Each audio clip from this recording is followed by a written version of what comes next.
April 11న జరగనున్న parliament ఎన్నికలలో భాగంగా రేపు మధ్యాహ్నం 3 గంటల సమయంలో మహబూబ్ నగర్ పట్టణానికి ప్రధానమంత్రి నరేంద్ర మోడీ రానున్నారు. మహబూబ్ నగర్ సమీపంలోని అమిస్తాపూర్ గ్రామంలోని మైదానంలో భారీ ఏర్పాట్లు చేశారు. ఈ నేపథ్యంలో ఢిల్లీ నుంచి ప్రత్యేక పోలీస్ బలగాలు చేరుకున్నాయి. డాగ్ స్క్వాడ్ ద్వారా ప్రత్యేక తనిఖీలు చేస్తున్నారు. ముఖ్యంగా రేపు జరగబోయే భారీ బీజేపీ ప్రచార సభకు అన్ని సన్నాహాలు పూర్తి చేశామని బీజేపీ నాయకులు తెలిపారు.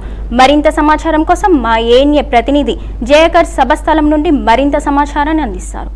రానున్న లోక్సభ ఎన్నికలలో భాగంగా రేపు అంటే 29 మధ్యాహ్నం 3 గంటలకు ప్రధానమంత్రి నరేంద్ర మోడీ గారు రానున్నారు. ఈ నేపథ్యంలో మహబూబ్నగర్ పట్టణ సమీపంలో గల అమిస్తాపూర్ గ్రామ సమీపంలో గల గ్రౌండ్లో ఇక్కడ అన్ని ఏర్పాట్లు చేశారు. సభకు సంబంధించిన ఏర్పాట్లన్నీ పూర్తి చేశారు. అయితే ప్రత్యేకంగా ఢిల్లీ నుంచి ప్రత్యేక బృందాలుగా వచ్చి ఇక్కడ అన్ని భారీ బందోబస్తు అలాగే ఏర్పాట్లు కూడా చేస్తున్నారు. అయితే రేపు సభ ఎన్ని గంటలకు ప్రారంభమవుతుంది దాని గురించి మనం ఇక్కడ ఉన్న ఇన్ఛార్జ్ వీరబ్రహ్మచారి బీజేపీ ఉపాధ్యక్షులు వాళ్ళని తెలుసుకున్నాం. సార్ చెప్పండి సార్, రేపు ఎన్ని గంటలకు వస్తున్నారు ప్రధానమంత్రి? రేపు లోక్సభ ఎన్నికల సందర్భంగా భారత ప్రధాని శ్రీ నరేంద్ర మోడీ గారు ఈ యొక్క కార్యక్రమానికి ఇచ్చేస్తున్నారు. ఈ ఎన్నికలో ప్రచారంలో భాగంగా రేపు 12 గంటల నుంచి సమావేశము ఏర్పాటు పూర్తిగా స్టార్ట్ అవుతుంది. అయితే భారత ప్రధాని గారు 2:30 ప్రాంతంలో ఇక్కడికి వచ్చేసి 3:30-4 గంటల ప్రాంతంలో పట ఇక్కడ వారి యొక్క ఉపన్యాసాన్ని కొనసాగించి ఇక్కడ నుంచి మళ్ళీ కర్నూలు ప్రాంతానికి వెళ్తారు. ఈ యొక్క సభ సందర్భంగా దాదాపుగా 1,00,000 మంది జనాలను సమీకరించి ఈ యొక్క స్థానాన్ని ఖచ్చితంగా డీకే అన్న గారి విజయానికి మేమందరం కృషి చేయాలనే సందర్భంగా ఈ యొక్క బహిరంగ సభను ఏర్పాటు చేసినాము. దాన్ని ఉద్దేశించే రేపు భారత ప్రధాని ఇక్కడికి వచ్చి వారి యొక్క సందేశాన్ని వినిపిస్తారు. భారతదేశం లోపల మోడీ ఎంత ప్రధానమో ఈ యొక్క దేశ రక్షణకు ఎంతైతే ప్రధానమో ఈ యొక్క సీటు కూడా అంతే యొక్క ప్రాధాన్యత ఉంది. ఎందుకంటే పాలమూరు జిల్లాను టీఆర్ఎస్ ప్రభుత్వం పూర్తిగా నిర్లక్ష్యం చేసింది. ఈ నిర్లక్ష్యం కారణంగా పాలమూరు రంగారెడ్డి ఎత్తిపోతల పథకము పెండింగ్ పడ్డది.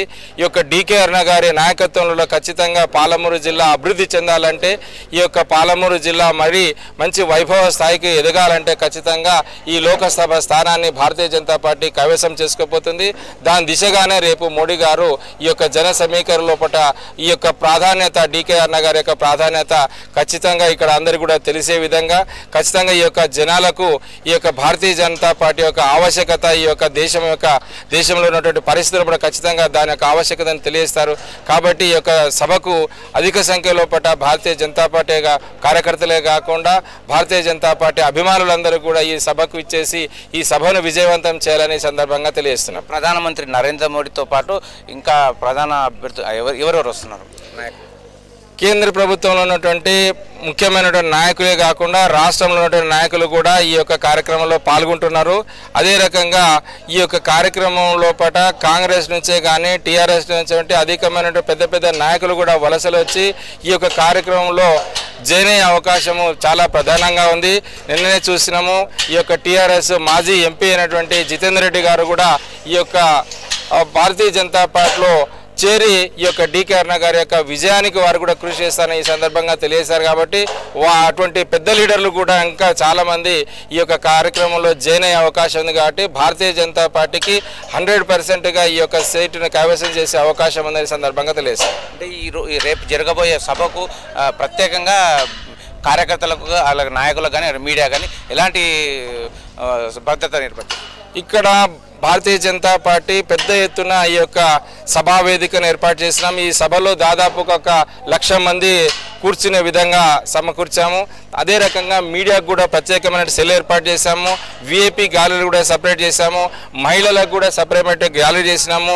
మరియు కార్యకర్తలకు కూడా ఎవరికి కూడా ఈ ఎండ వల్ల ఇబ్బంది కలగకుండా ప్రత్యేకమైన షామ్యాలు వేసి ఈ రకంగా 1,00,000 మందికి కూర్చునే విధంగా చేశాము. అదే రకంగా ఈ యొక్క ప్రాంగణం లోపల 3 హెలికాప్టర్లు ఇక్కడికి వస్తాయి. దాంట్లో ప్రధానమంత్రి గారు ఉంటారు. దాంతోపాటు వారికి సెక్యూరిటీ సంబంధించినటువంటి హెలికాప్టర్లు కూడా వస్తాయి. వాటికి కూడా తగు నిర్మాణం ఈ యొక్క ప్రాంగణం దాదాపు 50 ఎకరాలు ఉన్నటువంటి ప్రాంగణం లోపల మేము పెద్ద ఎత్తున ఈ రకంగా అరేంజ్ చేశాము. ఈ యొక్క సభ ఖచ్చితంగా దిగ్విజయంగా సక్సెస్ అవుతుందని మేము కోరుకుంటున్నాం. ఈ నేపథ్యంలోనే రేపు జరగబోయే నరేంద్ర మోడీ గారి సభకు భారీ బందోబస్తు ఏర్పాట్లు చేస్తున్నామని వీరబ్రహ్మచారి గారు చెప్తున్నారు.